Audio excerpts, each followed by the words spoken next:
చెప్తారా? మెయిన్గా క్యాన్సర్కి చాలా మంచిది.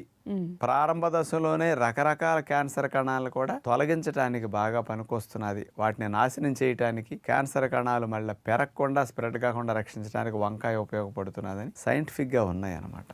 ఈ వంకాయలో ఉండే గ్లైకో ఆల్కలాయిడ్స్ అనే కెమికల్స్ స్పెషల్గా ఏం చేస్తాయి అంటే క్యాన్సర్ కణాలు, అంటే రకరకాల అవయవాల క్యాన్సర్ కణాలు కొంచెం డిఫరెంట్గా ఉంటాయి కదమ్మా.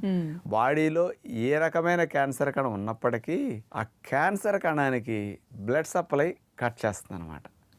రక్తనాళాల మార్పులు తీసుకొచ్చి పోషకాలు వెళ్లకుండా చేసేస్తుంది అనమాట. దానివల్ల ఏమవుతుంది, క్యాన్సర్ కణకి న్యూట్రిషన్ అందక క్యాన్సర్ కణం చచ్చిపోతుంది. ఇక స్ప్రెడ్ అవడానికి ఛాన్స్ లేకుండా చేయడానికి ఈ గ్లైకో ఆల్కలాయిడ్స్ అని మెయిన్ ఉపయోగపడుతున్నాయి అంటున్నారు. అలాగే మరొక కెమికల్ సోలసోడైన్ అనే గ్లైకోసైడ్ వంకాయలో స్పెషల్ గా ఉంటుంది అనమాట. ఇదేం చేస్తుందంటే క్యాన్సర్ కణాలని మొదట్లోనే గుర్తించి తానంతట తానుగా చనిపోయేటట్టు వాటికి